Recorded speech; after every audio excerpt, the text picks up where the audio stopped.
We know what you want, and you know where to find it. Right here on Love 97 FM. Maritime Matters is brought to you live by Bahamas Maritime Connection. What is maritime? Maritime, simply put, relates to navigation or commerce on the high seas. Some say money makes the world go round. I say ships move the money that make the world move. Who navigates those large international ships? How often are international ships required to be surveyed and inspected? Maritime has to protect our seas and waters by way of our local Bahamas Defense It is Force. very sad to say that out of 1,500 plus ships that are registered under the Bahamian flag, only a very small amount of Bahamians are employed. Maritime Matters. And welcome to one, welcome to all, welcome to Maritime Matters. Whether you're listening via radio wave or 97.5 FM, via an internet source, radio app, via Cable Bahamas, channel 951, or via BTC Flow TV channel 606. We appreciate you and we humbly welcome you to our show. We invite and encourage you to check out our YouTube page, Maritime Matters Bahamas. Here, you can listen to all our previous shows at your own leisure. Again, pleasant good evening. I am Captain Glenn Bain.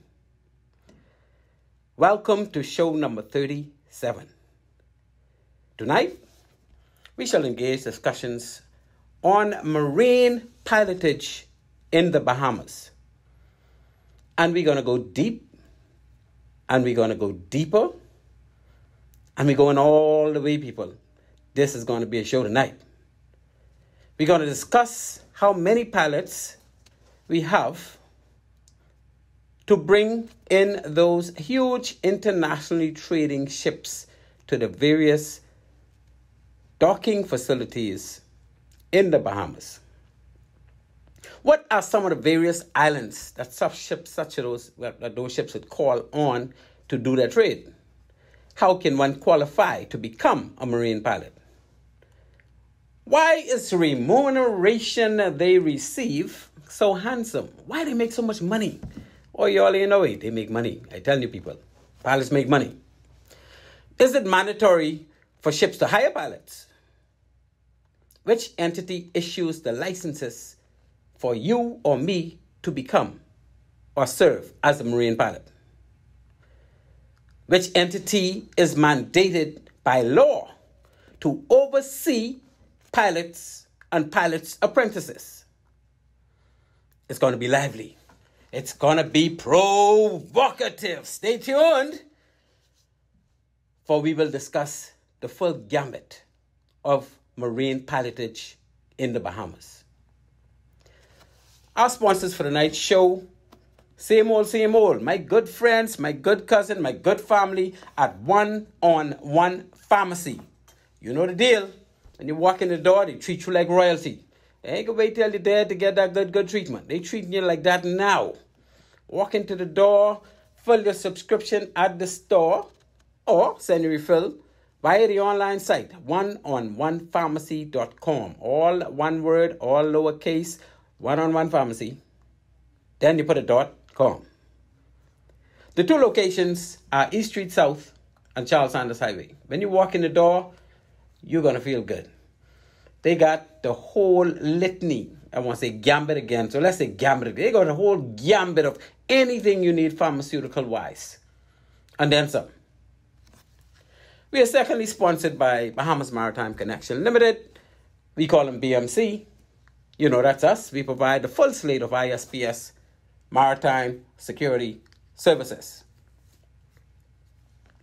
To the listening audience out there, you know, I like to let you know who bringing me on, who keeping me on, and who behind the wheels of steel. So, ladies and gentlemen, I introduce you to the insatiable, the man of the hour, and of course, the man with all the power. He is fully able, quite capable, the one and only Mr. Craig Gibson. Yes! And he salutes to the crowd. I think Craig think he's military like me, you know. Boy, Greg is something else. Yeah, I think you're military for true, though. He got a little military in him, people. He got a little military in him. But that's my dog. You're listening to Maritime Matters, people. On this show, we talk maritime. Maritime Matter as weekly at 19:30 every Tuesday. It just started a little while ago, so here we go again. Here on Love 97 FM. Primary purpose of our show is to highlight persons that made significant contributions to maritime in the Bahamas and to sensitize all Bahamians of opportunities that exist in the maritime arena. About halfway through the show, I even ain't gonna wait till halfway, because only me one. You're content with me today, people. It's me, you, and Marine Pilotage. You know, plenty of things going on around Marine Pilotage in this country. So we got some deep discussions to do. And the show's gonna bounce off your calls, so please, we're going to open the lines halfway through the show. The number to call will be 326-8255. I say again, the number to call, once we open the lines, would be 326-8 and a 2 and a 5 and a 5. At this point, I would like to always highlight our standing maritime heroes. All of them passed away and left us. Boy, but when they were here, they made their mark on this country. They made their mark on Bahamian people such as myself and a lot of other people. And of course, we're going to give them their kudos tonight, as we usually do. First of all, let's start out with Senior Commander Amos Roll. You know, he was a skipper on board that ill-fated HMBS Flamingo when it sank. And in addition to that, you know, Amos is a good guy. Amos was one of those who most officers in the Defense Force looked up to with respect, because he knew how to respect people too. Second on the list, Mr. Leon Flowers. Who's Mr. Leon Flowers? He was the port controller extraordinaire. For well over 30 years, he was actually the port controller. When he was 16 or so, he joined the port department, and he worked his way up from, I think he started, what Mr. Flowers started on us. Leon, I think, was one of the people who go around carrying mail and this type of thing, and he worked this way in record time, all the way up to port controller. And he held that, and he held that. And guess what? He is the one responsible for most of those big cruise ships, how they grew, how Carnival grew from the Carnival and the Festival to big, huge, supersized cruise ships, the biggest company with cruise ships in the world today. And the gentleman who started that off, Mr. Mickey Harrison, he was the brain behind bringing Carnival from small boats to huge, huge ships, and Carnival to the number one, what you call cruise ship lines in the world. And you know who was there from day one with him to help him and see his vision and share his dreams and encourage him on? Mr. Leon Flowers. And that's why, ladies and gentlemen, Mr. Flowers could have sent me, you, or our family to Carnival. All he had to do is make a call to Mr. Harrison and say, Mr. Harrison, I got some people I want to do a cruise. And we go and we cruise for free. Because he had that kind of clout. Him and Mr. Harrison was that close. So how could we forget him, as he also made the Prince George Wharf from a small one-dock operation to what it is today. And it's getting even bigger. But boy, he sure did it in time for those ships. As the ships grew, the docks grew, and more people started to come into the country. And now we got, over 6 million people coming every year on cruise ships. You know, Mr. Flowers, he's the man that made that happen, people. Then we got the great one. The greatest sailing sloop champion that I would ever know. I don't think nobody would be able to do it. So Rolly Gray, well, he was a knight, so was he? But Rolly Gray, the great captain. Rolly Gray about. They had to do a song with him. Because he the man. Anytime you want to know about sloop sailing back in the day when I was a little boy growing up, oh, Rolly Gray and the Grandmaster, Rolly Gray and the Tidal Wave, Rolly Gray, and I didn't know nothing but sailing, boy, but I know who Rolly Gray was, because that name was bouncing left, right, and center. And last but not least, we got our sailing champions. The only 2 people to get a gold medal in the Olympics from a maritime event, which is sailing. Nobody got it in swimming. The only other medals we got would have been track and field, eh? So Dermot Knowles and Cecil Cook, they brought the bacon home. Well, of course, they didn't make the national anthem play for the Bahamas because in the 60s when they got that gold medal, Bahamas ain't had no national anthem because we were not even independent yet. But guess what? We were very proud of them. Well, not we. I didn't know him yet. I was a little fella just getting to know myself. But, you know, you'd have heard those stories of how the Bahamian people are so proud. Even the British people, because the British flag raised and we did it for Britain. But boy, they were Bahamians. Those are the heroes, my people, for tonight. We can add to that list.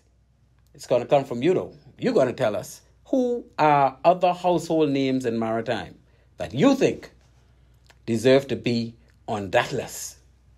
I'll be more than happy to have it considered and possibly added. We're talking Maritime, people. You are listening to Maritime Matters.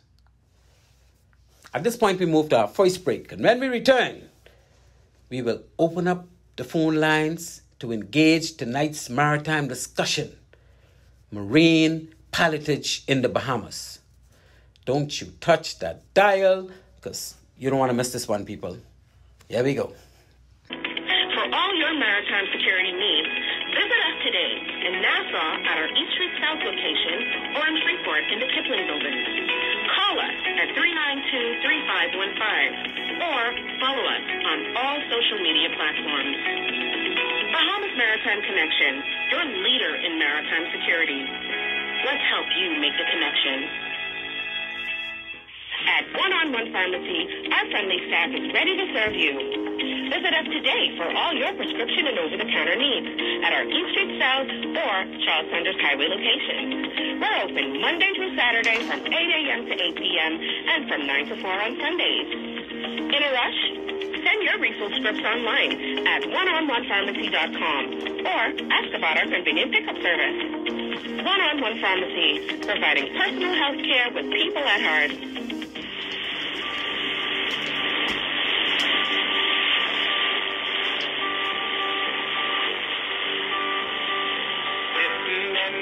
All right, we are back, ladies and gentlemen, and it's time for us to engage tonight's discussion. Let me just go over some points before I open the phone lines, because I know a lot of you want to know what's going on with this marine pilot thing. I get questions all the time. What is this pilot thing? How come? What you got to do to get in it? And I hear them fellas make plenty of money, this and that and the next. And, well, we got tonight to discuss those things. We have some very, very good pilots in this country. I can tell you. I happen to be one of them. I happen to sail with almost all of them, the veteran status. I had an opportunity to stand and just watch them put on the show. How many of these pilots do we have in the Bahamas that bring in these large, huge international trading ships? First of all, we got areas. We got the port of Nassau, we got the port of Freeport, we even got the port of West End, but West End don't bring in no big ships like that where pilots required. We got the Inagua, we got Bimini, Castaway Key, Coco Key, Ocean Key. They're all over the place. So, in a nutshell, we got 8 pilots that are appointed for Nassau. And by law, it cannot be more than 8 pilots appointed at any one time for the port area of Nassau. And when you hear me say port area, we have a litany of port areas in this country. And before the night is out, I'll tell you what those port areas, where they are. They're all delineated. I got everything here with me, identifying where they are and all the rest of that good stuff. So you can feel free to ask. I'll be more than happy to let you know where those port areas are in the Bahamas. Port authorities, restriction number licensed pilots, Freeport Harbor rules, declaration of port areas. There you go. We got Sandy Point Abaco. We got Marsh Harbor Abaco. Green Turtle Key Abaco. All of these are designated port areas in the Bahamas. And I'm telling you this because there's a reason why I'm telling you this. Bimini got a port area. Arthurstown, Cat Island. The Bight, Cat Island. Governor's Harbor, Eleuthera. Rock Sound, Eleuthera. Grand Bahama. And Grand Bahama has the Grand Bahama number 1, Freeport Port Area, and Grand Bahama number 2, West End Port Area. Yeah? And like I say, West End Port Area don't do ships. They don't do no big, large ships where they require pilots. You know, pilots work out there, right? Exuma, Harbour Island, Sansal. Why would Harbour Island be different from Eleuthera? Yeah, okay. They're a little isolated from Eleuthera, but they're still part of the Eleuthera Bank. Eh? So Eleuthera has Harbour Island. They have Governor's Harbour. They have, what that one name down there? Rock Sound. And at one point, they even had Hatchet Bay. When the plantation was up and going, Hatchet Bay was another port area for Eleuthera. We got San Salvador. And of course, we got Inagua. We got Ragged Island and all. And, I didn't name New Providence, did I? New Providence. Then we got 2 for Long Island. Why? Because Long Island got an ocean side, Long Island got a bank side. And you're not going to move from one to the next unless you go all the way out and back around and in again. Those 2 areas would be Clarencetown and Salt Point. Long Island got 2. Okay, so those are the designated port areas in the Bahamas.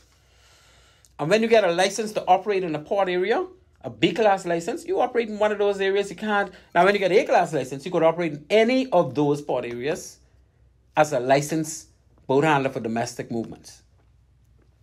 Anyway, that's another story. Let's get back to pilots. Nassau has 8. And Nassau is mandated by law to have no more than 8. Could have 6. It used to be 4 for many, many, many years. Then it was 5, and then it turned to 8. And we do have all 8 of them fully occupied, eh? Freeport. That's another big, that's the largest port area where international ships trade. And so, of course, being the largest, they got a lot more pilots than Nassau. I estimate Freeport to have at least 25 pilots. Because again, you're looking at the pilots from the Port Authority. And of course, we'll discuss further that the Port Director for Freeport Harbor Port Director actually issues license. He's the only person or the only entity authorized to issue license to vessels that have to be piloted within the Deepwater Harbor Freeport. Right? Also, in the port of Freeport, we got Buckeye. We know it as Barco. Barco has ships coming to their seaberths, and they also have an inner berth, which is within the Deepwater Harbor Freeport. So, of course, Freeport Harbor pilots would be dealing with those ships.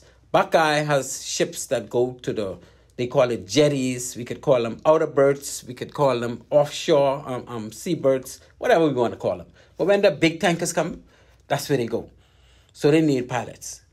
Equinor needs pilots because they also have an offshore jetty or offshore berth where tankers come in to do trade. And of course, they got the pipelines leading from those jetties to the facility, which is inland. Okay? And then we got the anchorage of 8 Mile Rock area, where you see all those ships, they just anchor and sit there. And sometimes when bad weather comes, some of them they drag anchor and they get blow up on the shallow water. And well, that hasn't happened in a long time. I don't know what's going on, but in my opinion, we need to put some anchor moorings in that area. Why? Because if you get anchor moorings that are tackled to the seabed properly, you wouldn't have ships dragging anchor and ending up on the shore side. So we need to take care of ourselves, right? So we need to make sure they do that. And they get paid for it accordingly. That's how we roll. Now, Inagua, all the way down to the most southern island in the country, they got at least, I know they have 2 pilots that are certified and maybe one or 2 apprentices. So let's just say they have another 2 pilots. And for a whole big country like us, we're looking at less than 50 pilots? We got to fix that, people. We got to fix that. We need a lot more pilots than that. Or even if we use apprentices in certain areas and give them the rights to actually pilot ships like apprentices everywhere else in the world. That's where we need to go with pilots. So again, Nassau have 8. Freeport has 25 plus. Inagua has 2. And that's basically it. But, what are some of the various islands that these huge ships that require pilotage by law call on. Because we get some places where ships go, some docks where they go to pull up, and they don't take pilots because of where they are or because they own the area or whatever the case may be, especially cruise ships. We got to do something with that, people. Nassau is the biggest for cruise ships, yeah? Freeport, obviously, is the biggest for container ships and tankers and all the rest of those type ships, bulk carriers. Freeport is the one. We got Inagua, where you have Morton Salt have their ship come to collect the salt and take it to wherever destination require that bulk salt. We got North Bimini now. What is North Bimini? Resort World? That's North Bimini, where they got the hotel, but they also can accommodate and facilitate cruise ships of any size, I believe. I don't know if they could do the Oasis class yet, but I know they can take basically any size cruise ship in and out of North Bimini's terminal. Castaway Key. Where is Castaway Key? Somebody help me, Castaway Key. Oh, that used to be Gorda Key, just west of Sandy Point there in the Abacos. That's where Disney decided they're going to have their island, their Disney Key, and all of their ships go there.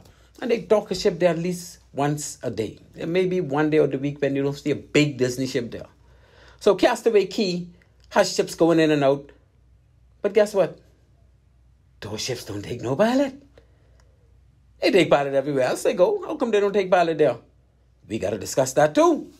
Coco Key. Where's Coco Key? You all know the Berry Islands. When you're flying over the Berry Islands, going to Miami or Freeport or Lauderdale or wherever you're going, you see those cruise ships anchored off right off the northern tip of Berry Islands. Well, those keys, that's Coco Key and Stirrup Key. But Stirrup Key don't have no dock. Coco Key just recently built a dock. I think it was just before the pandemic. Ships started to go there because it was just finished. And the largest ships, well, you know, Coco Key is owned by RCL, Royal Caribbean Cruise Line, right? And the fact that Royal Caribbean Cruise Lines have the largest cruise ships in the world, and again, that's Oasis class, Oasis of the Sea, and all those other big, beautiful ones. They keep building them a little bigger every time, but they say they basically have the same mold. So Coco Key has a dock, and ships are going in and out of there all the time. And guess what? They don't take pilots. Why?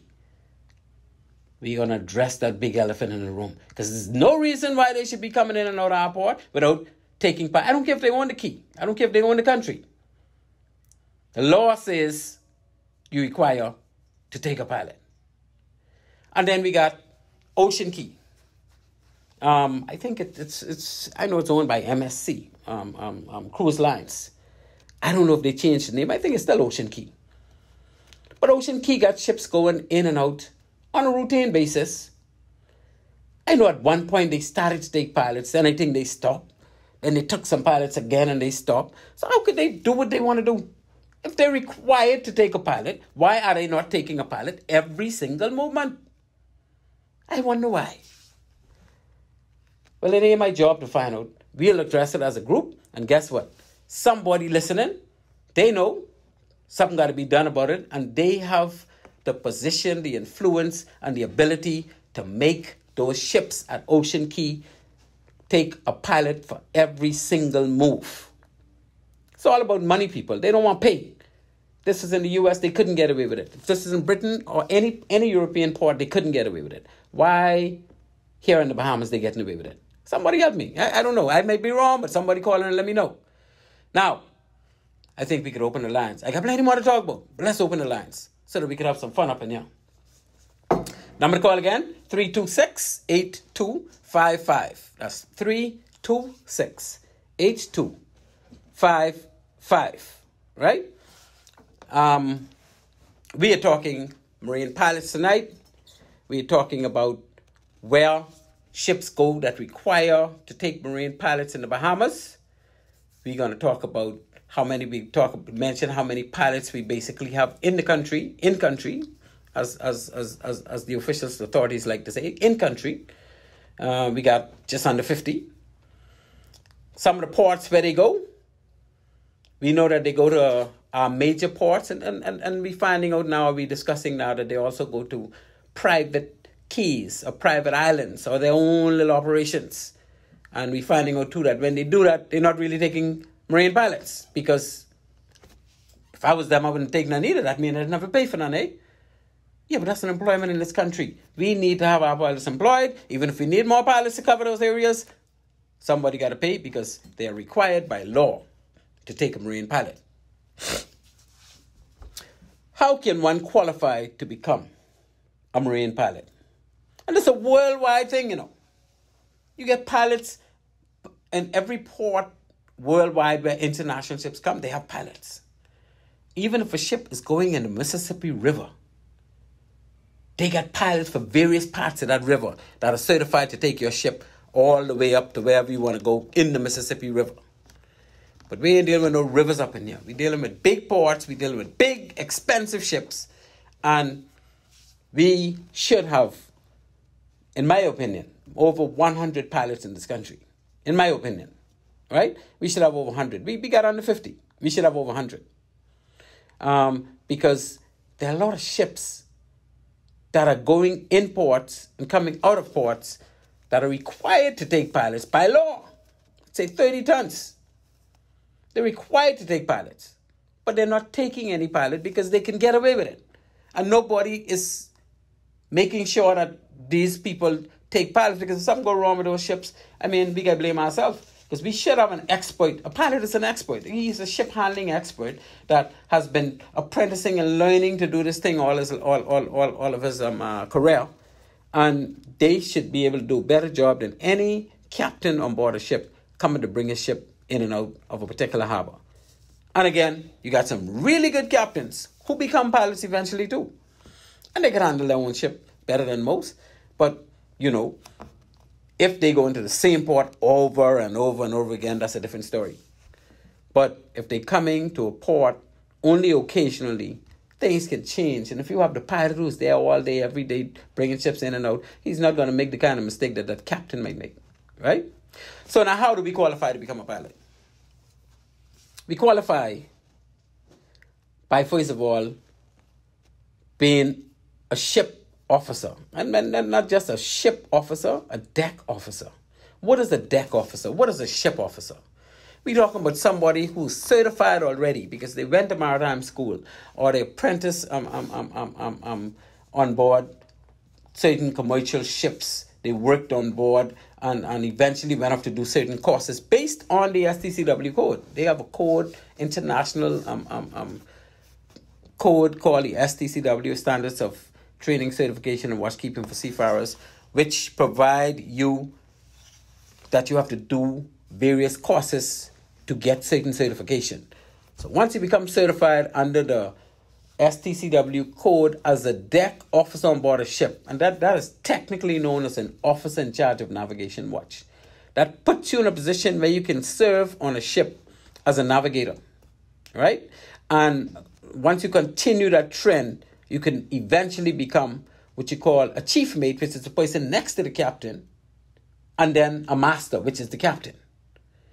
And in many large countries, before you could even apply to be a pilot apprentice, which means you want to learn how to become a pilot for a particular port, you have to hold a Master Mariner certification, which means you was a deck officer, officer in charge of navigation office for at least 2 years. And then you took the exam, the course, and you became a chief mate or mate. And you got to serve as mate for another 2 years or 1 year if you're actually serving in that capacity. You could be qualified chief mate and still act on board a ship as an officer to watch. Simply because some ships are huge, they carry quite a few officers, and only one person is going to be the chief mate on board. Yeah? So you may have, for example, some of those cruise ships. They have people who are master mariners and they just deck officers on board. Because they got so many master mariners, everybody can't be the mate, everybody can't be the master, the captain. So there's only one captain, but there may be about 5 or 6 master mariners. So you have two different things. You could be a master mariner, which means you have the highest certification and you qualified to drive a ship anywhere, any size, anywhere in the world, right? Because you went through the channels to qualify to be a master mariner. But you're a master mariner, but you never captained a ship because you never got a job as a captain. You got a job as a deck officer, but you have a master mariner qualification. That's cool because everybody's not going to be a captain. So we're saying, yeah, you got to be a master mariner, or you could be a deck officer, which is officer, watch call, I see you, and I'm going to get to you in a minute. You're deck officer. Now that deck officer certification qualify you to be a pilot apprentice, right? But we may want you to be not the first choice. We may say, we want you to be a master mariner. And if we don't have any master mariners available, then we go to chief mate. We can't find no chief mate to applying. Then we say, okay, deck officer. We ain't getting no lower than that. Not in this day and time because we got too much deck officers, yeah? All right, caller. Maritime Matters. Good night, caller. Welcome and thank you for calling. I find your subject extremely fascinating tonight, Captain Bain. Thank you so much, my dear. So good to hear your voice. I think I know this voice. I definitely needed to support this show. I listen all the time, but I don't call in. Thank you so much. How do you want to compliment or contribute to what we're saying? I haven't started good yet, as you probably know, but I wanted to just remind you that the first thing is in building any organization, framework. So we need to develop a foundation for these pilots, because the reason why these private islands don't take pilot is because we don't have them available. I beg to differ. That is not so, my dear. I hear you loud and clear, but I can tell you that we have a platform, but we have so much negative influence in this piloted system that the platform is not being allowed to operate the way it should. Right, but what I'm saying is I think the first thing we need to do is figure out the foundation. No, we know the foundation. The act is clear on the foundation. Saying that they're required to take pilots. If we haven't put the foundation in place for the Pilots Association, for the regulatory agency that's governing the pilot training, certification, for issuance of the licenses, it's not just a matter of having pilots. But darling, all of what you're saying is already mandated by law. It's just not happening. Because it's not happening because the Port Authority Board, who's supposed to make it happen, and the Minister of Transport, who's supposed to make it happen, are not doing it. So who's supposed to do it? Me? Give me the opportunity, I'll do it. Anyway, I am so sorry we lost that call, because this is the kind of call I want. I want people who say we can't do this or we can't do that, or the system may allow for this, because I have the act in front of me and I could read where it says those things are mandated by law, those entities are mandated by law, and the New Providence Port Authority and any port authority in the Bahamas has obligation by the Port Authorities Act to ensure that apprentices are being trained, that pilots meet certain standards. And this is not happening. It's not happening because I don't even know if the people on the New Providence Port Authority Board know what they're supposed to be doing when it comes to marine pilots, because I happen to have experience in the port department. I happen to have experience working along with Port Authority Board. I happen to have experience because I'm a licensed pilot. So there's nobody can bring no foolishness to me about we don't have the platform. We need an association. There's no such thing in association as in the act. So I don't even want to hear the word association when we talk about pilotage tonight. Oh, somebody in line. Caller, you're on the line. Maritime Matters. Hello. You hung up on me. Oh, no, I didn't touch the buttons, my dear. I actually, when you was talking, you started to get distorted. There was something you were saying I didn't even follow, but I didn't say. So I don't know if you was following what I was saying. I was listening, but what I'm saying is, when you say the platform, what I'm saying is, it's just like any other organization. If you're requiring the cruise ship ports to take a pilot, you have to have them available and ready to do the job. You're not requiring a cruise ship port to take a pilot. Every ship that is over 30 tons are required to take, are compulsorily required to take a pilot. If they don't take the pilot, they're supposed to pay for pilot. There's nowhere in the U.S. where these cruise ships could go and not take a pilot. Why they could do it here? What I'm saying is, let's draw a line in the sand. Yes. You know, we just approved the Long Island port, and they're expected to be seeing at least 5 cruise ships. Well, let's draw a line in the sand. Where's that port? Where's that port in Long Island? Because Long Island has 2 port areas, right? I'll give them to you. They just approved a $250 million cruise ship port for Carnival. I don't care what they approve. I'm saying to you, Long Island has 2 port areas. Long Island has Clarencetown port area and Salt Pond port area. And those areas are delineated under the Port Authorities Act. And I could read it for you. All I'm saying to you is, every port area is supposed to have a Port Authority board. And that Port Authority board... That Port Authority board is not established because these persons are not appointed. You'll find that they'll have... why... The councilor... Yeah, so why isn't it appointed? Why isn't the Port Authority board appointed? Is there any reason in this day? These are the problems. These are the issues. Well, that means you're saying the same thing, darling. I am saying that we need to do what the law says. What I'm saying to you is, don't just look at what we have today.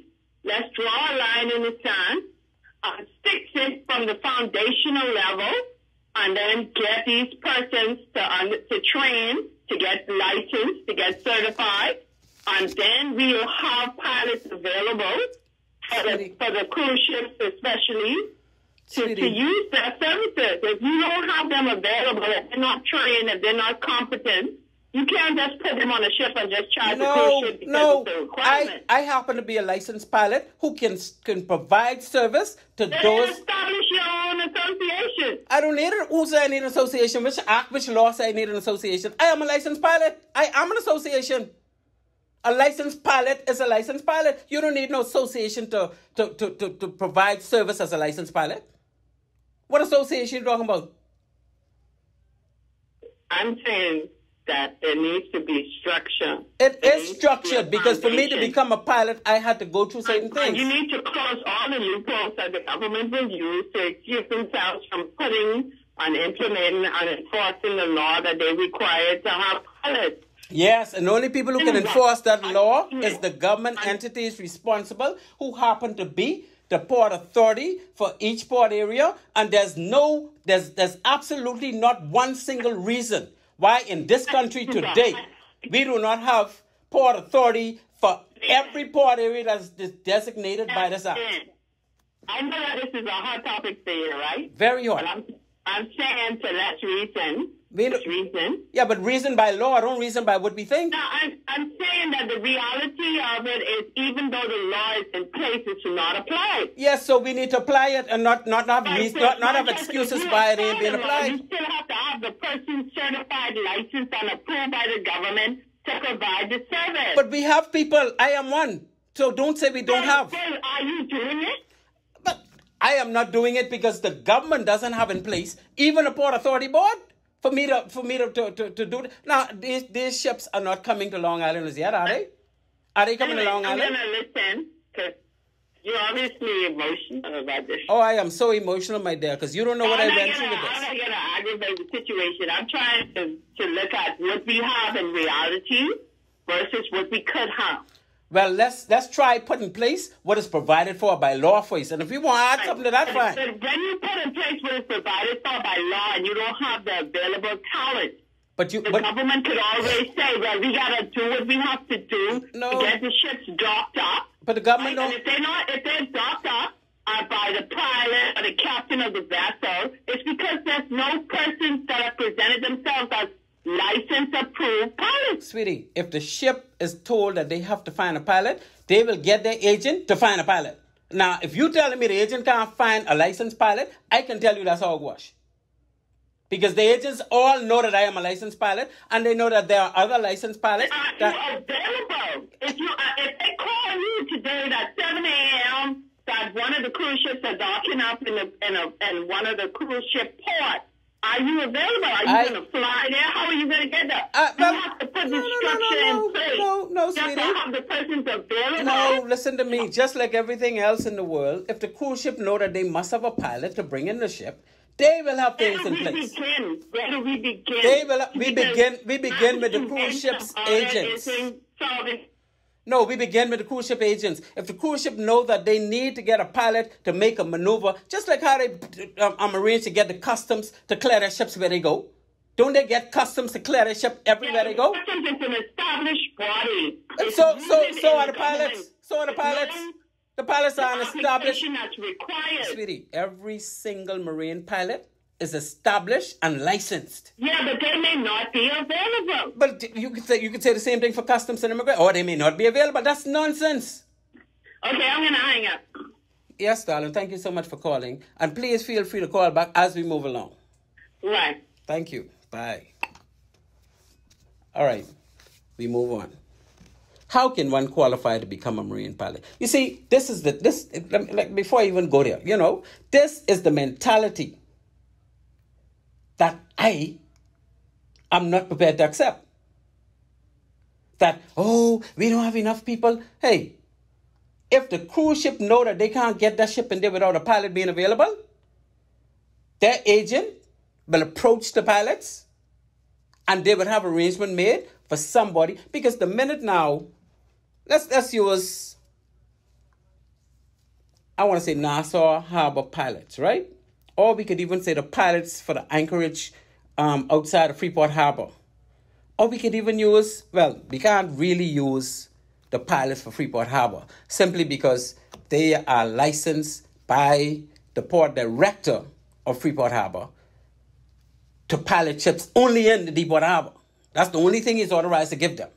So they can't go nowhere else with that license. But every other pilot in this country should be licensed by the Minister of Transport. We know that's not the case. And I don't have to go into the details of which pilots are piloting ship without a license, because we have pilots in this country right now piloting ships without a license from the Ministry of Transport, from the Minister of Transport, or from the port director. They are the only two entities by law in the Bahamas that can issue a license for somebody to be a Marine pilot.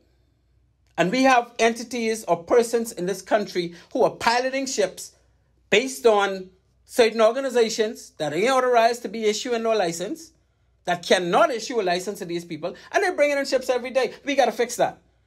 And I'm telling you that because I know. Anyway, I see no more phone light up. Let me go back to where I was. How can one qualify to become a Marine pilot? As I was saying to you earlier, you have to be a ship officer in most countries in the world. First of all, what we call them, developed countries, or first world countries, what they require is you not only have to be a master mariner to apply to be an apprentice. You also have to be somebody that served as a captain on board a ship with your master mariner for at least 10 years. So if you ain't a captain a ship for 10 years, you even ain't eligible to qualify, to apply to be a pilot apprentice. Not a pilot now, a pilot apprentice. And then when they have, let's say, Port Everglades, for example. That's in Fort Lauderdale, right? Port Everglades may now say we're looking to bring on 3 pilots apprentices. So you want to apply to be a pilot apprentice. You can't just be a pilot. You got to be an apprentice first, right? So you apply to be a pilot apprentice. But they tell you the criteria is A, you got to hold a Master Mariner certification. B, in addition to Master Mariner certification, you have to serve as a captain on board an international ship, a solar ship, for at least 10 years. C, whatever else they want you to do. And then they got a litany of things that you got to mark off those boxes before you could even qualify to be. Because when you become an apprentice, first of all, if they get 10 people that applied for those 2 spaces, call, I'm going to come to you in a minute. 2 people two spaces, 10 people applied, they're going to do an exam. And whoever comes first and second in the exam would be the two people that they make the apprentice. And once you become an apprentice in that harbor, you apprentice for 2 years only. Because you already been captaining ships, you already been piloting ships or been around with pilots. You don't know how to handle ships, you don't know how to run and manage ships. So for that reason, anyway, get to the call and get right back to my how do you become qualified to be a Marine pilot. Caller, you on Maritime Matters. Thank you so much for calling. Good night, Captain Ben. How you doing, man? Hey. Good night to you, my brother. Yeah, I'm happy to hear a male voice sounding very mild. I know you're a mild fella now, brother Simeon, but I'm good, man. Hey, you know what is in mild? Yeah. What is in mild is when a butterfly fly in a hornet's nest. Oh, no. That's all kind of ruckus. So what's up, man? Are you a Marine pilot or looking to qualify to be a Marine pilot? Or do you know anything about Marine pilots? No, not necessarily, you know. But I mean, if I had to go at it, I could be almost as good as you. I can tell you that. I'm sure. Yeah, man, you got plenty of talent. I know that for sure. Hey, Dr. Ben. Yes, sir. Take up your doctor, and I use doctor in the water. Yeah, boss. All right. What's happening, bud? And you, when he's listening to you and you started your show, right? It's like you trying to put it to the general public that what is happening here internationally, it can't happen. No, it can't. It No, can't sir. happen, right? No, sir. And you didn't mention if something go wrong, where the force will lie. Yeah, but we can't blame nobody if we didn't make them take pilots when they really should be taking pilots, because these people just want to save money. They ain't worrying about us, you know. Yeah, but then what if something goes drastically wrong? Then we stuck with the problem. Yeah, and that means that it boils down to the authorities not doing what they're supposed to be doing, like to save us, because it's an international protocol they're supposed to be following. They are not doing what they're supposed to be doing because they're getting away with it. And in a lot of cases, the people who are appointed on these boards to do these things don't have a clue. They don't even know what a Marine pilot is. They're only appointed because they're little political appointees and ironic, right? For your knowledge, because you're the hands-on, but you haven't been in the field, you didn't do it, you know it. You've been going through everything with it, and you know what you're talking about. Because I mean, like when the lady called and I feel sorry for her, man, because it's almost akin to. No, man, that's my good buddy. She's my good buddy. You ain't got to feel sorry for her. She tough like that. No, it don't make a difference, right? Because it's akin to like me. I the master carpenter, right? Yeah. They want me to do something for them. They want me to do it anyway. Just to do this and do that. You need to do that yourself. Because I didn't just do any just and that. Yeah, you could do it the way you know it's supposed to be done. You know that. Yeah, well, indeed. You're a person, you haven't been in the field, you don't know this thing, but you could go to bed and turn all the lights off and you still know everything. Oh, yeah, they can't pull nothing on me. Yeah, they can't pull nothing on me. You know everything. And for someone to call into the question that, I mean, what you're saying, basically when I was listening to you, I say, like, you really right at the cutting point of policing what's supposed to be happening. I agree. You're talking about somebody in there, you're supposed to be there. Well, I ain't no political pundit, and I ain't never been That ain't the point. That's what we. But that's the only way you can get you can get on those boards. You got to be playing politics. That's where we just fall down all the time. That's where we falling down, my brother. Just to get a couple of dollars, and to be but they big shop for 5 years. That's where we falling down. Then after 5 years, what happened? We waiting where we were 5 years ago. Come on, man. It's people like you supposed to be there at the cutting edge. You already know what it is, and you already been inside. Government I'm talking about with the defense force and everything, and you're already in the system. That's right. And I had to work by these laws. You already proven yourself. You can come on this radio every week talking your Marine talk, right? And they listen to you, you know. You think so? They listening. They listening. Well, I hope they're listening tonight, because some things need to be done. Our country is falling back so far with some of these things. It's people like you who know who's supposed to be in position, so that it will be a betterment for our country, man, not for a few or just a friend to say, well, they're getting compensated for 5 years. Okay? Our country going down, man. We need to uplift our standards and who we put in these positions and things, man. I agree with you, my brother. You ain't gonna get no pushback from me on any of that you saying, because you know what time it is. Because you know what? I mean, you capable and able. You ain't like you in a wheelchair or nothing. Oh, no. I'm ready to go all the time. Your mind. You sharpen on a razor. Hey, listen to you, Man, I sharpen on a razor. You ain't got no Alzheimer's or nothing. No, I still young. Yeah, man. You and I mean, I hope they're listening and they should take this. I mean, like a fool's advice. This thing, because guess what? There's people like you who, because they're looking at like a lady talking about these cruise ships coming in Long Island, right? Mm-hmm. You know what? And what you were talking about, if we had like a place for the pilots and everything, that means more people will be employed to take care of their families, man. Yeah, but see, and she worrying about where you could be in Nassau. No, when that boom leaving from wherever they live, and they already call you or call somebody and make contact. And that person they could fly there and be there, and it's no big deal. No, but Brother Simeon, we got a litany of people who have been to maritime school, who have qualified to be deck officers, who have sailed as deck officers. And these people come back and they want to be pilots, but they don't have any opportunity. You can imagine these same 4 or 5 ships, she say, go into Long Island, right? Let's say one of them persons from Long Island who went off to maritime school and qualified. Now they want to be an apprentice. Me, who's a pilot, could go down there and bring that ship in. Right? And they could apprentice with me. And once they apprentice with me for the first year, based on the law, the port authority for that area is supposed to give them a test and then determine what size ship they could bring into that harbor. And they do that for 3 years. And when that 3 years finish, that apprentice supposed to be given a certificate to say that I am now next in line to be a pilot in this harbor. And no matter what happens, nobody can get a pilot appointment because they would have gone through the necessary. First of all, they qualified. They serve as international. They got the international certification as deck officer on international ships. They apprenticed for 3 years and they were tested every year during that 3 years. And if they don't make it in that 3 years, they may say, whoever's testing them, of course, with the guidance of the pilot or with an experienced pilot from somewhere else who could come and assist them with the test.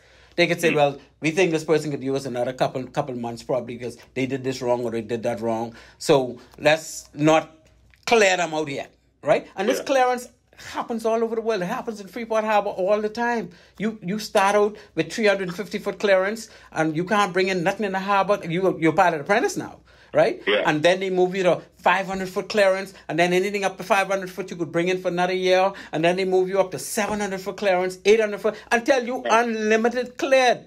And I can tell you because I was part of that. I started to train with them.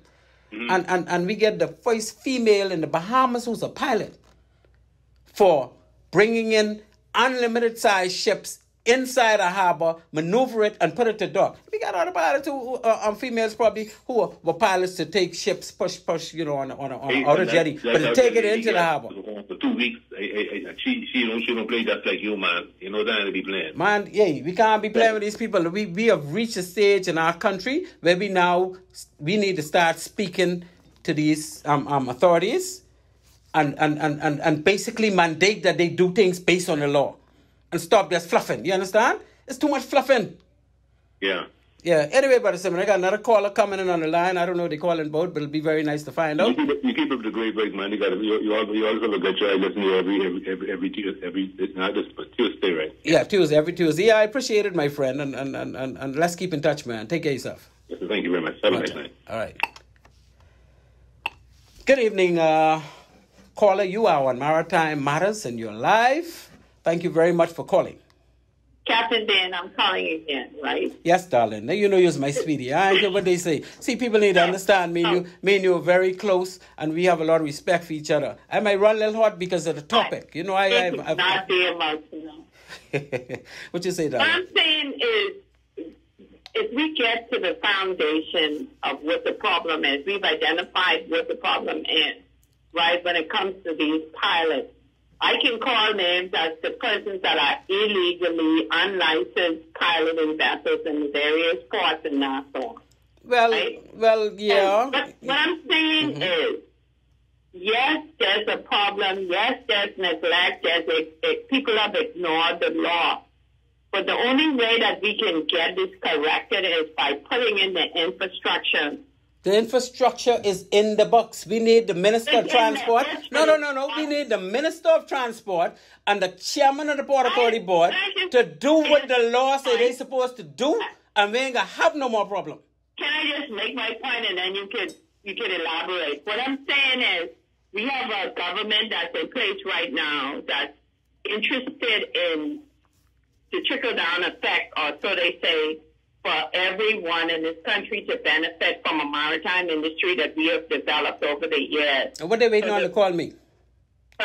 What they waiting on to call me for some advice or guidance? How many ships can you bring in? If you go to the Berries, if you go to one cruise port, if you go to another private island, it cannot be just you alone. I didn't say it could be just me alone. I can guarantee you that every single pilot, once they know that these ships are required, once the agent approach them and they make the prerequisite arrangement and somebody in the government is mandating this. To make the arrangements, the pilots have to be approved, certified, and licensed. Yes, but you have just call any random person. No, I am talking about. You have to collaborate with the pilots that have already been trained, but darling, that have already been certified, and have already been licensed to make them available to these various islands. We have a scattered arrangement. We don't have one island. We have. You know, when you go there, you have to go there. They dock up at 7 o'clock in the morning. Listen to me. You have to find a pilot available at that time. Then he has to bring the ship in, and he has to also stay there until the vessel is ready to leave. Yes, it's not only a one-person job. Yeah, but they do the same thing with the custom officers. Don't forget that. No. Customs officers are residents on these islands. These private islands have customs officers, immigration. All of them do not have resident custom officers. I can tell you that custom officers go up to Stirrup Key and Cocoa Key almost on a routine basis. They go with the ship and fly back out the next day. That ain't happening. Captain Dan, you're not listening, and I don't know why you're so emotional about this situation, right? But my point is, let's start with the building blocks. Let's start with one block at a time. Well, let's build the situation so we can reap the benefits. If not this year, 5 years from now, we would have what you're talking about. Well, me and you saying the same thing? You can't just criticize what exists today because the lackadaisical governments, one after the other, ignoring the fact that the requirements of the law says that these cruise ships. Yes, I can. Required. Why can't I criticize them? Bahamas being developed. We have cruise ports in Long Island being developed. Each one of them are expected to take at least 4 cruise ships per day, right? If you don't have pilots that are trained, certified, and available, that's what I'm saying. Available. But listen. Right? The government can always say, we're not going to interrupt commerce to bring on a pilot. Can I respond to you? Yeah. Okay, this is my response. We have 8 certified licensed pilots for Nassau, Port of Nassau, right? Each of those 8 can have 2 apprentices each, right? We have 10, up to 10 can be certified for Anchorage and Freeport. Again, each one of them can have 2 apprentices each. And these apprentices are qualified people. These apprentices can get clearance as they go along. And if we get these people in place as provisions are there for, and we know that other jobs are going to be coming up, we will have a feeding system that can take care of the whole Bahamas with ease. So isn't that where we want to start? Because we have provision for that already. Do we want to start somewhere else? No, we don't. So I'm saying to you, there is nothing we can't handle in this country when it comes to pilotage, because we have enough experienced pilot and we have enough provision with people who have been through maritime school, who could be apprentices and who are being turned away all the time. We got a fleet of marine tanker ships. We got a fleet of fast ferry ships. Do you know that these people are certified to be captains on those ships? They have international status already. If they apply to be a pilot apprentice, you know what they're going to tell them? Oh, we're not taking in no pilot apprentice right now, because the Port Authority Board is not involved. The Port Authority Board tell each pilot, I need to know that each one of y'all have 2 apprentices. You know what will happen all of a sudden? All of them people will be apprentices. And we'll have enough pilots to go around in this country. We can take care of all the yachts. We can take care of all the private islands. We can take care of everything. I'm saying to you then, is if we start with a foundation. We have the foundation. We just need to apply. We just need to apply the foundation. That is current in the industry. Yeah, we have the foundation. We just need to apply it. And we can apply it if the Minister of Transport or the Chairman of the Port Authority put their foot down. That's what needs to happen. That's what needs to happen.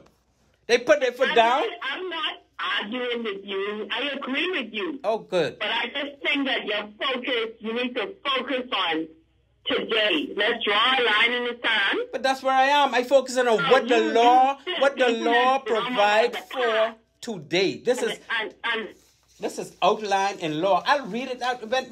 When you hang up, I'll read to you what the law says about pilot apprentices. I'm just saying, I'm not going to talk about it in your show because I'm actually surprised that you're behaving this way. But I'm saying that I think that realistically, in our country, there's a lot of things that have been neglected. There's a lot of industry that has been ignored, especially in maritime. There's so much available to Bahamians today. We have the yacht. We have yacht masters. We have available people who can deal with what is going on, what is growing, what is being developed in our country. And we ignore it because we don't feel that we're qualified to do it, or we don't achieve what is required when the government is looking for such persons. So we always parachute them in from foreign, and then the Bahamians never get the opportunity. And I myself am a victim of that. And I can tell you that I had aspirations of being a pilot too. And that opportunity never became available to me because of gender, because of all kinds of other issues, because of the fact that they were not applying the law. Well, so when you speak about foundation, we need to build a solid foundation for our people, not just today, but for the next 10 years, for the next 5 years. Let's see how we can develop the industry to move this country forward and take advantage of the opportunities that are available in the maritime industry. Because there's a lot of leakages. Money is not being collected in the millions and millions of dollars. We have training opportunities. We have now a local Maritime college, maritime college. You can get the certification. You can get all of the things that you need in order to invest in the maritime industry in this country. And I think your show is important. Like I said, I don't call, but I listen. And I'm surprised that, we don't want to go in the past and deal with what is not. We want to deal with how we can move this country forward. We want to deal with getting it. And I'm going to have it now. Thank you so much, honey. You are such a good caller tonight. I mean, you run my little heart, but that's what the show is all about. Yeah, stop getting emotional, man. Thank you so much for calling and yeah, ladies and gentlemen. Oh, what a good call. That's my good friend. I mean, she and I always going at it because, we have similar views on most things, but we have different ways of looking at those views. Like I was saying to her while she was on the line, we have the platform.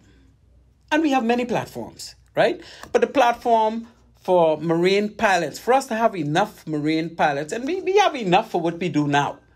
And as the demand increases, so should our mandate to train apprentices to become pilots increase. There are a lot of people that only wish they could have gotten an opportunity to be a marine pilot. Oh, we got another call on the line? Okay. Before I go into where I was going, I was just going to read to you, what are some of the responsibilities of the New Providence Port Authority when it comes to dealing with pilot apprentices or providing for pilot apprentices. Calling you on Maritime Matters, and you are live. Thank you so much for calling. Captain Bain, this is Captain Bain. Captain Brain, my good friend. Boy, we got another line lit, but I want you to get. And I know plenty of things about you that I wouldn't say right here on point. But please do make your contribution, my brother. Yeah, I could not. It would be remiss of me to not to participate in this show. I think, is a very timely topic. As you are aware, I I am a pilot apprentice. I've been an apprentice for the past 20 plus years. That's right. Having passed every exam that was given from the pilots, and just waiting on appointment. But no, hold on, Captain Brain. Let me just ask you while you're on that point right there. Stick a pin right there. You say you've been a pilot apprentice for 20 plus years. So was I before I got my appointment. And that's foolishness. Nowhere else in the world. Only in the Bahamas. Not even in Freeport Harbor that happens. Right? And I can tell you why it's happening. Because there's a provision in the Port Authority Act coming under Section 13, where it says powers and duties of port authorities, right? And it says subject to the directions of the minister. Port authorities within the respective port areas, because you got plenty of port areas in the Bahamas, but for which they are appointed, shall have the following powers and duties. The first thing say define the limits of the harbors. The second thing say the cause buoys to be laid down, yada, yada, yada. And C says, and I can read, to carry out preliminary examinations of persons desirous of becoming pilots. That's your apprentice, eh? I'll say again. To carry out preliminary examinations of persons desirous of becoming pilots. So if you apply to be a pilot apprentice, they need to examine you and check your certification to see if you qualify. And they say, and to submit recommendations to the minister as to the suitability of the applicants, stating the maximum size of vessel which may be piloted by the particular examinee. Yes.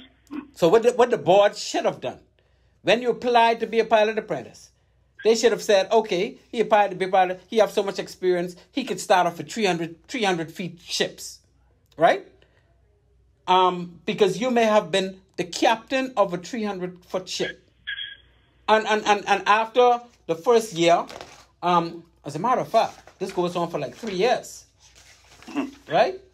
And during that 3 years, each year of the 3 years, right, that pilot apprentice should be examined, and you should, after that 3 year, basically have full clearance to bring in any size ship in the harbor, but you still an apprentice.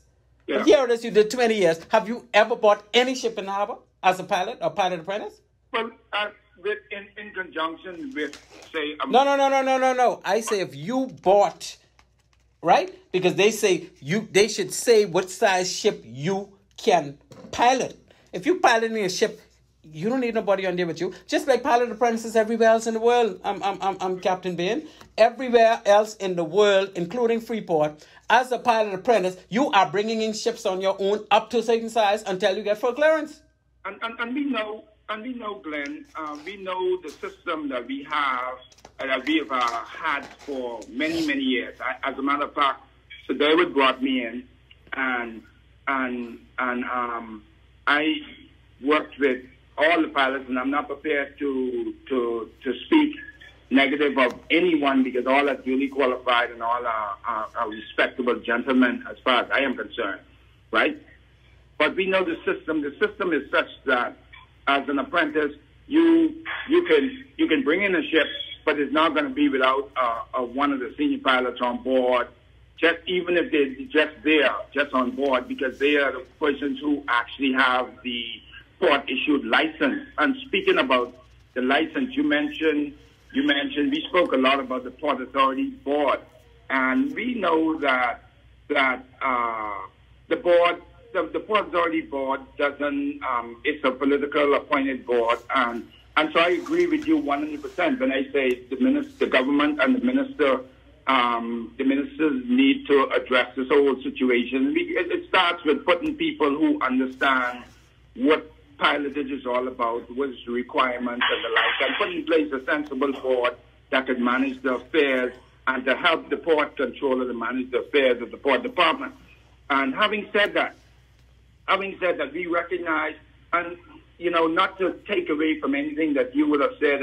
You had a caller earlier. Who I agree to a certain extent with both of you. I think we know that we will have dropped the ball when it comes to this whole business of the Port Authority Board and the Port Department in general doing what they need to do to move this whole thing along. And we know that over the years there's been lots of politics associated with who gets the appointment, who does not get an appointment, when they get an appointment, and so to the point that the previous caller would have made, I think we need to look at. I know the legislation exists, but following the legislation is another issue, and so we need to decide what we want to do. Either we're gonna follow what exists in law, or we're gonna change it, and that's where the government and the recommendation by the Port Department comes in. And with these Port Authority Act and all of the acts, the person they speak to is the minister. Yeah. And in this case, they speak to the Port Authority boards. And I totally agree. And they have to be applied from that level because they are the only people authorized to make sure things are properly applied. Well, I totally agree with you, and that's an area. The Port Department in general is an area that the minister, regardless of what we will have had in the past that worked or didn't work or whatever the case may be, we have a new government in place, and this government, not previous government, this government have to fix some of these things because these things will not fix unless you have intervention from the minister, a direct intervention from the minister to fix some of the issues. But not only that, I don't think the issues will be fixed unless people like you and I, who know what time it is and what's supposed to be happening, apply pressure to those, because it'll be just like same old. Minister move in, minister move out. Minister ain't getting nobody saying nothing about it. They just leave. They have this thing in government that they say, if it don't broke, don't fix it.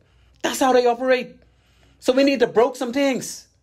So Jack, what do you think about the whole concept of the concept that exists in Grand Bahama with the independent pilots? I was around when a lot of the discussions, when all the fury existed in establishing this whole system to empower those pilots out of Grand Bahama.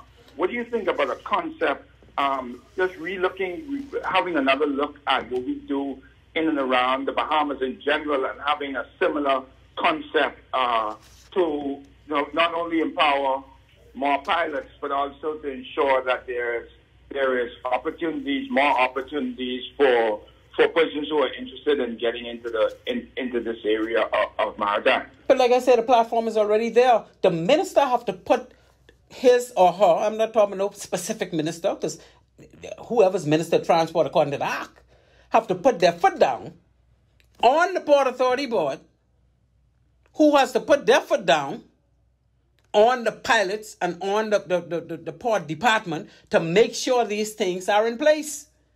And unless they do that, and until they do that, it's going to always be same old. It's just the status quo. And I am fed up and I'm tired of it. Well, to get back to the point of the previous caller now, she would have suggested that we need to, and I just paraphrasing, and I'm not sure if this is exactly what she's suggesting. This is what I got from what she's saying, that we need to have a holistic approach to this whole business of pilotage in the Bahamas, and to ensure that not only the legislation is keeping pace with what's required now on the ground in terms of the various pilots in the port area.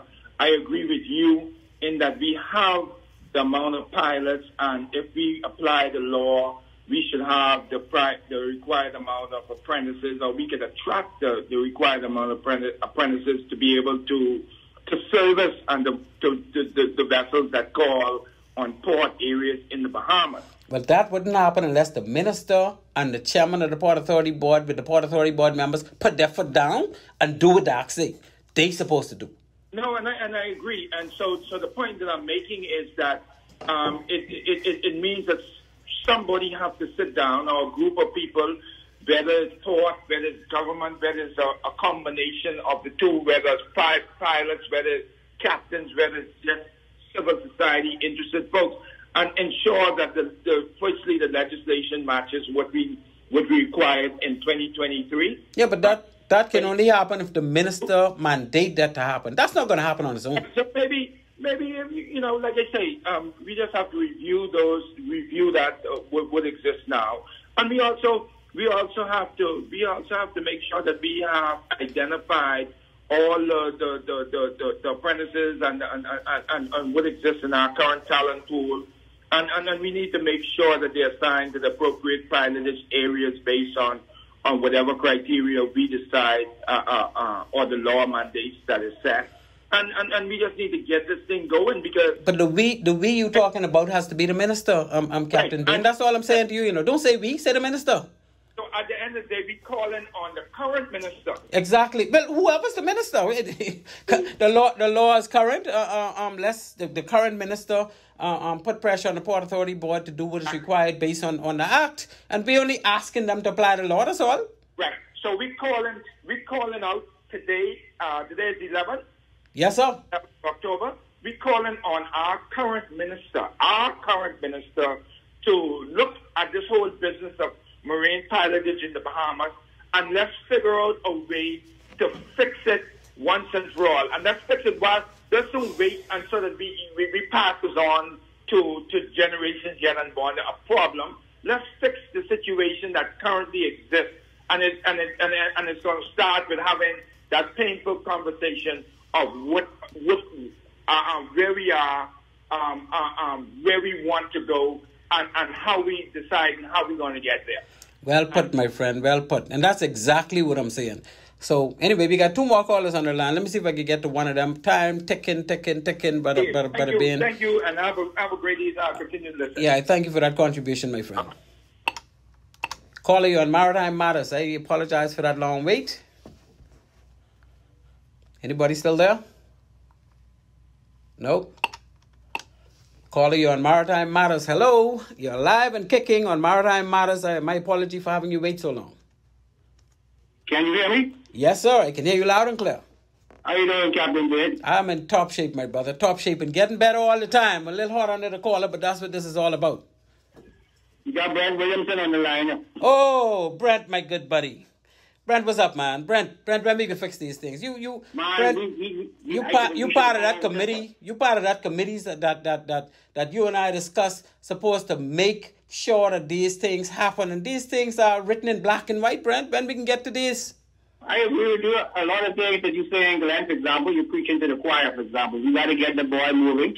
This is one of the items that is on a priority list for the committee. For example, we see opportunities. And, for example, we want equity. There's also provisions established by the International Maritime Pilot Association. So we just want standardization. And yes, we want pilotage in every applicable area. We want transparency as well at the end of the day. So all these things we're seeking to do. And definitely it's going to be a push for the time will show, but it's one of the items that has definitely been at the forefront of things that we want to push. It's something that's been at the forefront for a long time. For example, we were a part of that whole empowerment movement, and I was a part of that empowerment movement of those guys in Seaport. So that was a major thrust. And still today, look at those guys. For example, those guys were on the wayside, and by the stroke of a pen and looking at it from a realistic standpoint, in terms of basically the obligation and rights that we have as a country, we were able to basically establish an industry for a crew of independent pilots that are still operating today and moving from strength to strength. This could be replicated all over the country. We want this replicated all over the country. We want standardization all over the place. This is what we want. This is what we want. But again, I hear what you're saying, and I agree we got to make some movement. And definitely, we're going to be pushing forward with some of these things. And you're right. We need to hear from people like yourself, industry persons. It's very important that we hear from industry.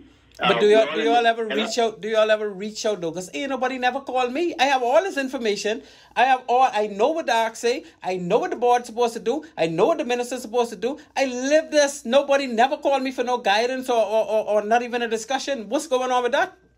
I can't answer for nobody at the end of the day. I guess I only can answer for what we're doing and trying to promote it from that standpoint. So definitely not here to answer and questions persons. I think persons are on board.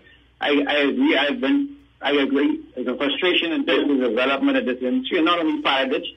I've seen a number of opportunities that exist. So pilotage is just basically a tip of the iceberg in terms of opportunities, potential opportunities that are available. So I want to draw attention to all of those things and create opportunities for Bahamians and look at it comprehensively, not just with pilots, but everything. At the end of the day, we're surrounded by water.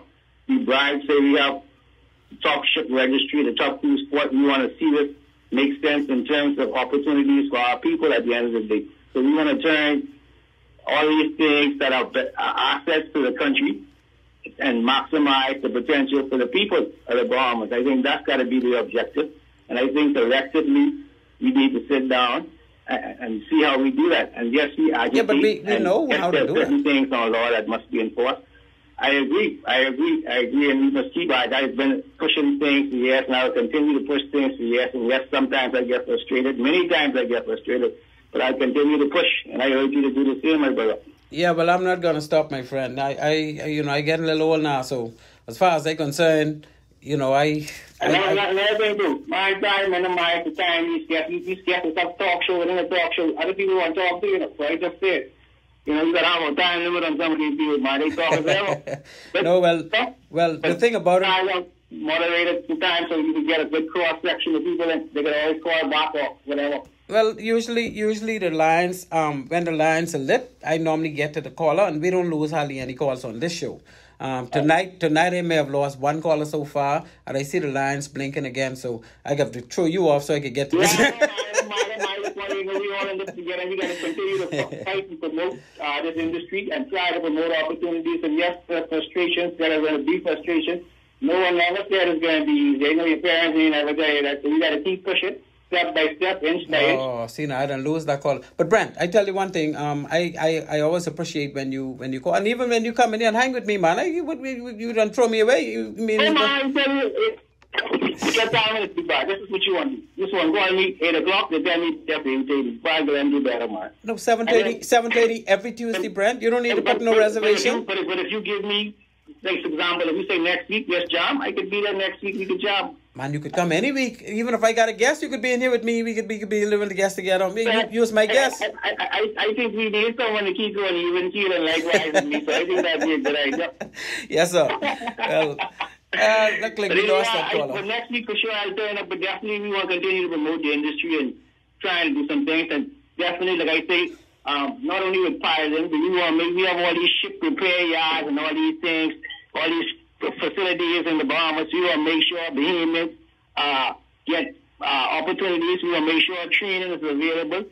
You're right. You got institutions like LGM Academy and other things.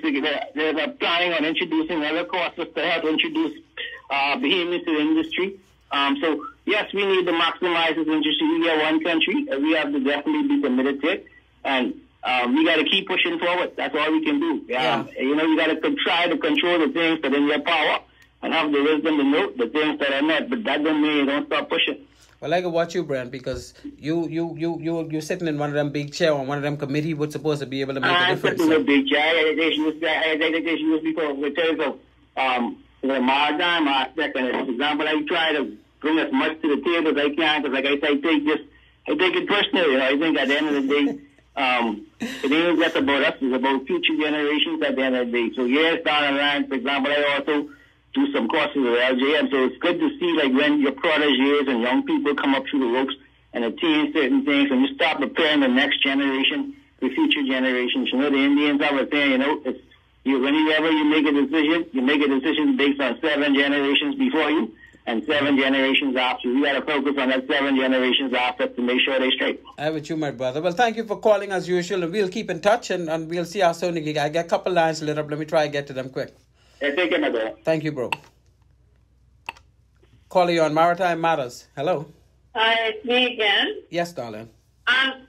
This gentleman is calling about future and committees that he belongs to. I think we all in this country need to draw a line in the sand and say, here we are, and this is what we're going to do in the next 3 years. Yeah, so at the end of the day, I know you're emotional about the pilot situation. No, plenty other things too. Well, yeah. What I'm saying is, let's take them one thing at a time. Well, that's why I'm taking this one by itself, because I didn't want to mix this up with all the rest. Right, and piloting is important because it's something that leakage. It's a leakage that we're not collecting any revenue for, because not only do the pilots get paid, but the government also gets that. They get taxes based on the services that we provide. Yes, but and nowhere else in the world has happened. It's only on what I'd say developing countries or third world countries. First world countries have these things happen. And I don't accept that third world country excuse. No, it's not. It's not an excuse. We need to do it. But it's happening. We need to get to the point where we decide that this is what needs to happen. This is what the legislation says. And this is what we have available as far as housing. So we're going to start with the minister making that happen, right? Because that's where it starts. Okay, so if the minister don't do it, then what you going to do?